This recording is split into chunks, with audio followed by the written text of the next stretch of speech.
Alam nyo ba na isa rin ito sa nagpapasaya sa akin?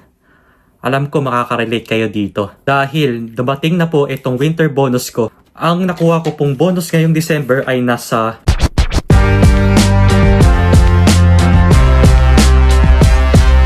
Time check muna tayo. 11:30 na ng tanghali. Bali kakagising ko lang po ngayong araw. At pagluluto na rin ako ng kakainin natin ngayon. Ito nga po yung uulamin natin ngayon. Noodles muna tayo. At siguro mamayang gabi magluluto na lang tayo para meron tayong babaonin bukas. Morning neighbors! So ito po yung kalagayan ng panahon dito. Maaraw po at wala ring pag-ulan. Kaso dami kasing mga ibon na lumilipad dito. Hindi ko lang alam kung bakit. Maya-maya nga pala pagkatapos natin kumain at maligo, pupunta tayo ng simbahan. Wow! Dahil linggo po ngayon at ito po yung gawain ko every Sunday.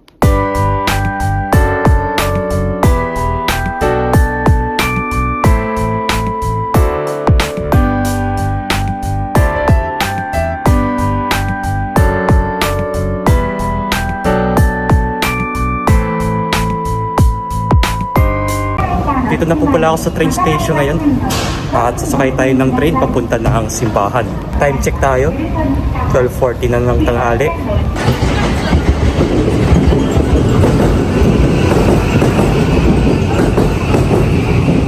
So palakad na ako papunta na ang simbahan. Medyo maaga nga lang pala tayo nakababa dito guys dahil nga maaga tayong umalis ng bahay kanina. At simula na pala ng winter season dito ngayon sa Japan dahil po December na. At tuloy-tuloy na ito hanggang mag-February. Actually, ang pinakamalamig na month dito sa Japan ay January. Wow. January tsaka February. Yun po talaga yung peak season ng winter. As in talagang sobrang lamig na nun guys. Lalong-lalo na pag pumunta kayo ng Hokkaido, makakapal na ang snow nun pagdating ng January. Kung tutuusin nga, meron ng snow sa Hokkaido ng ganitong season ngayong buwan, ngayong December. At nag-start nga pala ito nung last November.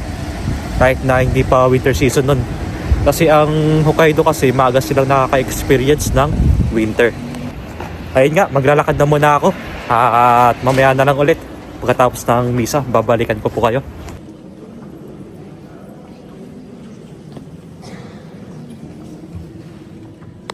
Kakatapos ko lang magsimba guys. Time check muna tayo. 4:15 na ng hapon. Bali kanina nga pala nagpa-reserve ako para magpamasahe mamayang alas 5. So meron pa tayong 45 minutes na paghihintay. Habang naghihintay ako, syempre dadaan muna ako sa McDo para kumain ng merienda. Dahil po mahaba pa naman yung oras natin kaya pwede pa tayong makakain sa McDo. Ang kagandahan kasi dito, medyo malapit na rin yung McDo dito at yung pupuntahan kong pagmamasahe. So sa tuwing sumasakit po kasi katawan ko guys, nagpapamasahe talaga ako para matanggal din yung sakit. Dala na rin kasi ito sa pagtatrabaho kaya habang tumatagal sumasakit po ulit. At ito na po yung McDo ngayon. So mag-order lang tayo dyan sa loob. At ito nga pala yung in-order ko sa McDo guys. Chicken fillet, wow. Tapos meron tayong set na fries. Medium size lang po yan, tsaka Coke. So ito lang po yung in-order natin sa ngayon. Pang merienda lang naman po ito.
Time check muna tayo.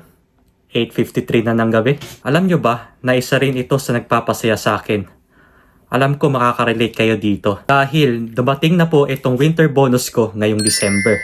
So, ipapakita ko sa inyo kung magkano yung nakuha kong bonus bilang isang company employee dito sa Japan. Bago ko po sabihin sa inyo kung magkano yung nakuha kong winter bonus ngayong December, ipapakita ko muna sa inyo itong bonus ko noong July bilang summer bonus at ito naman ngayong December. At i-compare natin kung magkano nga ba. Actually, ang bonus namin ay natatanggap namin ito every July at saka December. Bale, meron kami twice a year na bonus sa company namin. Dahil pag say shine kayo or tawagin natin company employee, may matatanggap po kayong bonus. Isa po ako dito na nakakuha rin ng bonus sa awa po ni Lord. Talagang thankful po ako. Anyways, ipapakita ko na po sa inyo itong summer bonus ko nung July. Summer bonus natin na natanggap nung July ay nasa 10 lapad po or nasa 100,000 yen. Or katumbas yan ng 3,800 in pesos. So ipapakita ko po sa inyo dito sa baba. Ayan po yung yung payslip ko nung summer bonus ko. At nakikita nyo po dito, hindi rin mawawala ang pagkaltas sa bonus natin. Kinakaltas po dito ang ating health insurance, ang pension, tsaka yung mga iba't ibang klase ng tax. Ayan po, nakikita nyo dito sa baba, yung Kenko Hoken, kinaltasan tayo ng 5,060 yen.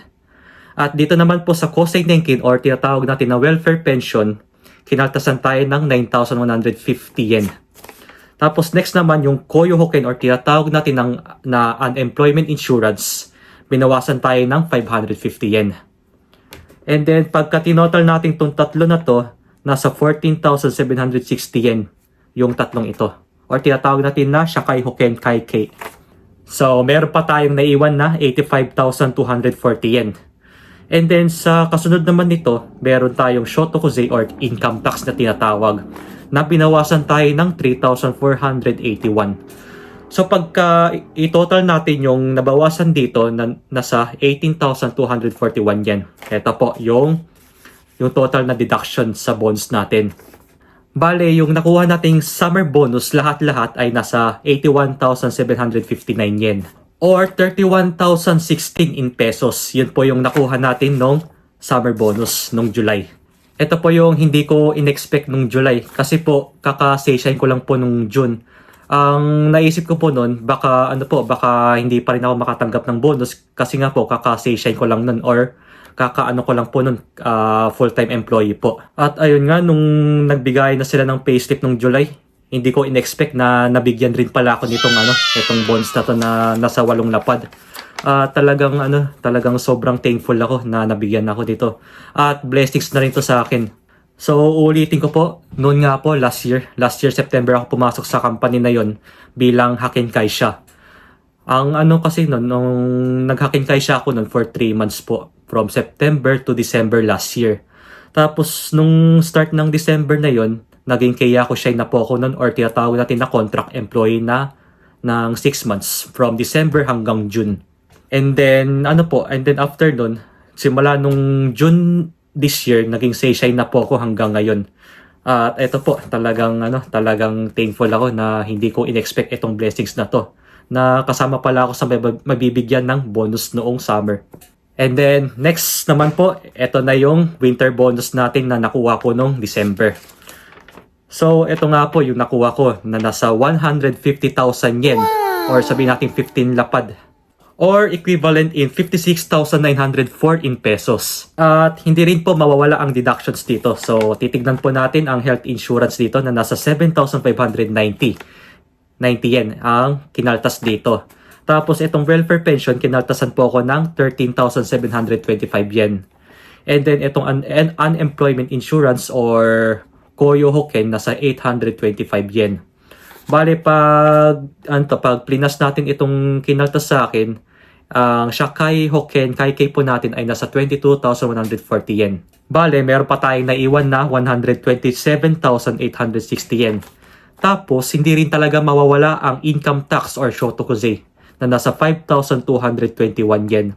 So overall, ang kinaltas sa atin dito ay nasa 27,361 yen. Kaya ang total na naiwan sa akin na bonus ngayong December ay nasa 122,639 yen.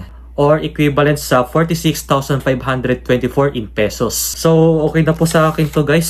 Ang importante, nabigyan po tayo ng bonus at blessings na rin to para po sa akin. Ito rin po yung isa sa nagustuhan kong benefits bilang Sayshine or company employee sa company namin, itong bonus dahil nakakatanggap po kami nito twice a year. So, anyways, para po sa magtatanong kung paano po nakakuha yung bonus namin.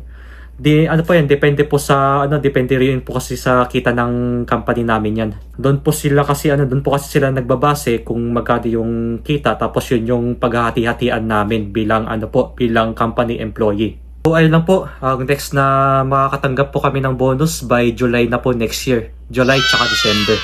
At napakalaking tulong na po ito sa akin guys dahil makakapagtabi po tayo ng emergency funds. Dahil kailangan po talaga natin mag-ipon para po sa future natin. At saka meron din pandagdag sa mga gastusin natin dito sa bahay, sa mga bayarin. Talagang napakalaking tulong nito sa akin. Kayo po ba, nakatanggap na po ba kayo ng bonus ngayong December? Di ba po masarap po sa feeling na nakatanggap tayo nito ngayon? Lalo na po, malapit na kasi ang Pasko. So, unang-una po, nagpapasalamat talaga ako kay Lord na binigay niya sa akin itong blessings na to. At syempre siya rin ang naging dahilan ko kung bakit nagagamboro ako sa trabaho at binibigay ko talaga yung best ko. Syempre paalala ko lang po sa inyo, isa lang ang kailangan natin dito, pahinga. Pag kunwari napapagod tayo sa trabaho, kailangan po natin magpahinga kasi nga po deserve natin magpahinga. Kasi pag once na hindi tayo makapagpahinga, mahihirapan po tayo magtrabaho, baka po tayo pa ay magkasakit. Mas malaki pa yung gagastusin natin pag nagkasakit tayo. Mas okay po na magpahinga tayo at maiwasan natin yung mga sakit. Dahil uso na naman po ngayong taglamig ang influenza.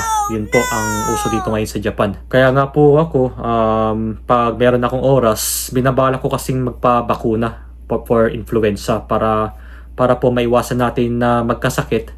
Kahit po na hindi ko pa nararanasan na magka-influenza, kailangan mag-vitamins pa tayo or kumain tayo ng mga healthy na pagkain. Dahil yun din yung importante rin sa atin na kumain tayo ng mga healthy foods para para maiwasan natin yung panghihina ng katawan natin or magkasakit.